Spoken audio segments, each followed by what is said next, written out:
Ah, hindi namin pwede mabayaran ang pag-secure ng mga Duterte sa amir namin, ng aming founding leader, Professor Norbis Wari na nandito sa Davao. Malaking utang na loob namin sa kanilang pamilya. So, hindi kami pwede magpabaya kung kailangan nila kami, nandito kami, physically, kasama ng mga prayers namin. Na sana sa panawagan niya, pamilya niya, mother, mga anak, nandito ang MNLF. Ipatawag lang kami ni Vice President. And we are ready. The MNLF is always ready for this one. Naniniwala ako na it was attempted homicide because she feared for her life. Pag nakakita siya ng uniform ng police, ma'am, natataranta siya. Kasi imagine mo ba naman, 9 biglang papasok sa kwarto mo. Wala naman tayong problema eh. Ano bang problema natin? Nandoon nakadetain yung tao. Mag-a-attend ng hearing. Nagbibisita kami.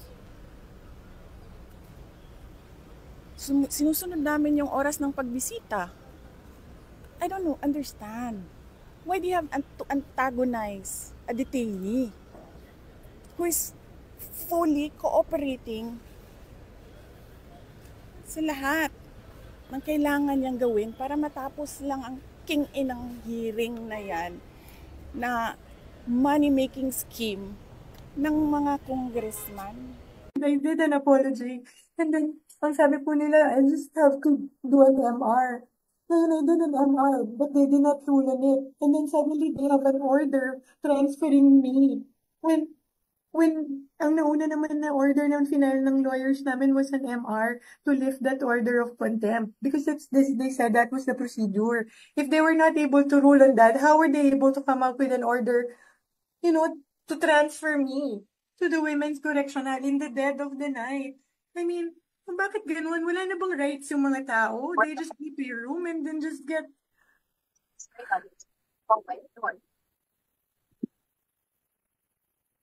Wala, bakit?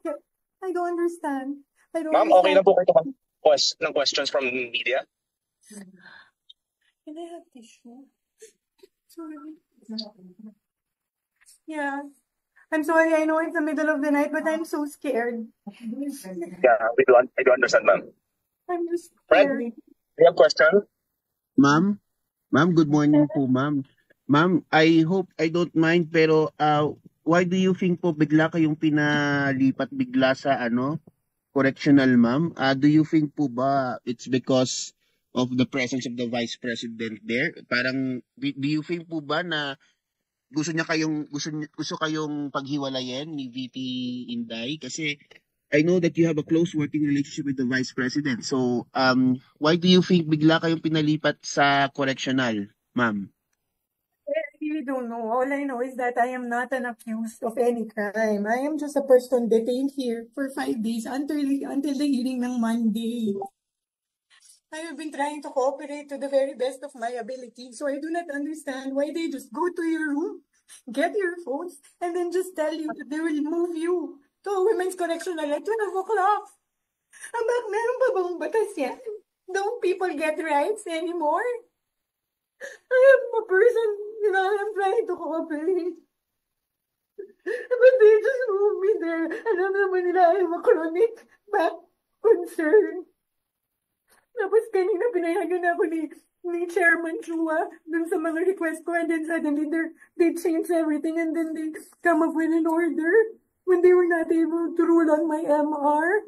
Just transfer. Why? I don't understand. I did not do anything. Ma'am, this is my last question, and I'm very much sorry.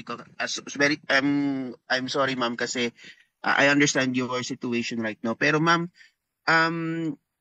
kasi po ma'am, ang na lang po siguro ang inyong next steps after this order. Are you going to file? Are you going to trigger na po ba, ma'am, the filing? I am not leaving this room. I am a detained here in the House of Representatives detention facility for 5 days until the hearing on Monday. Nobody can just come in here and demand to transfer me in the middle of the night. I have my rights. I am Okay, not ma'am. accused of any crime. I am not Mm. leaving this room. Okay po, ma'am. Yun lang po, ma'am. Thank you po, ma'am. Okay. So much. Any other question? Sino to?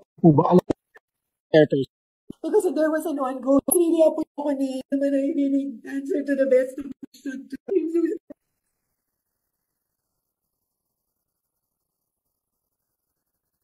What kind of country is this?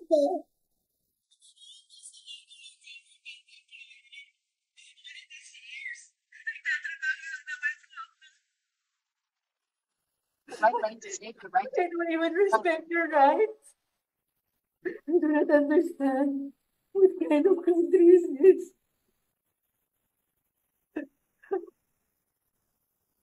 I'm so scared because I'm sure they're going to break that door anytime now.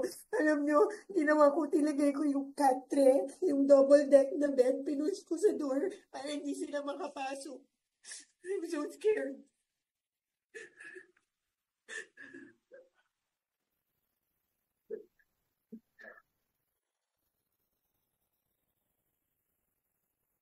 Really, I came back from the US.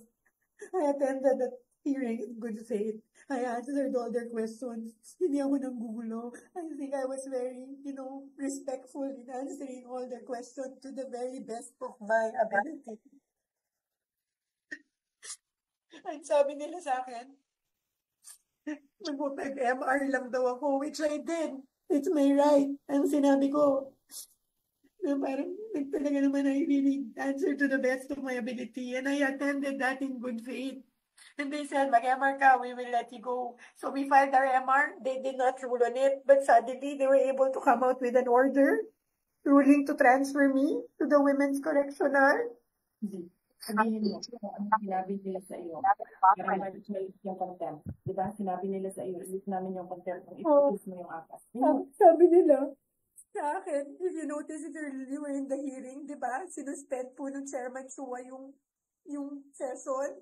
Tapos, nung sinight na po ako ni Congressman Castro in contempt, then after that, nag-rule sila. Tapos, and then sinuspend niya. Tapos, lumapit po sila, nag-huddle sila, and then they called my lawyer, and then tuloy na kausapin ko. So, lumapit ako, and I really apologize. I said, that letter to the Commission on Audit was really a position of the agency. It is our stand. Like all, di ba? Like, meron kang points na gusto mo i-raise. We respectfully parang raised our points to the Commission on Audit. Alam ko, hindi naman po yung mali kasi that was our right as an agency.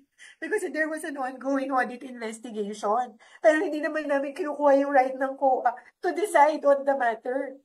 But even if sinabi ko, alam ko, hindi po mali yun. They said na parang we were, trying to undermine. So I apologize. And I also did give an apology to Congressman Castro. But they said, sabi nila sa akin, alam mo, i-produce mo na lang yung apat. I-produce mo yung apat.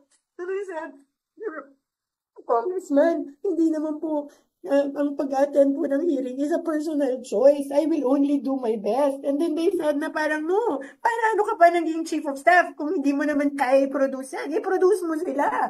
And I said, may rights din naman po yung mga tao, di ba? I can only, as chief of staff, tell them to go.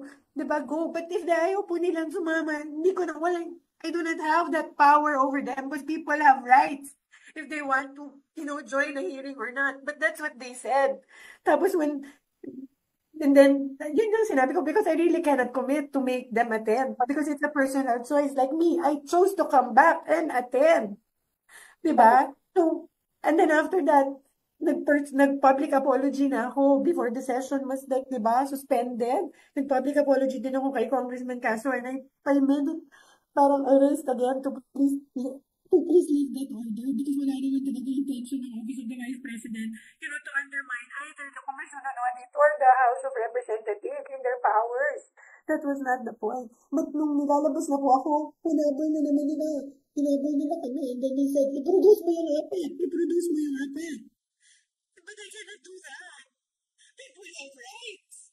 Diba? I cannot decide for other people what they want to do. Yun lang yun sa akin. And now this is what they do to you. In the middle of the night, they just move you out of nowhere.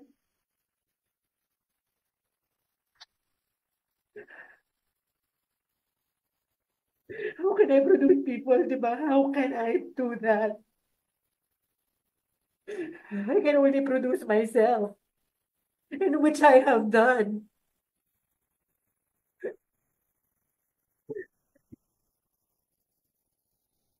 Sorry.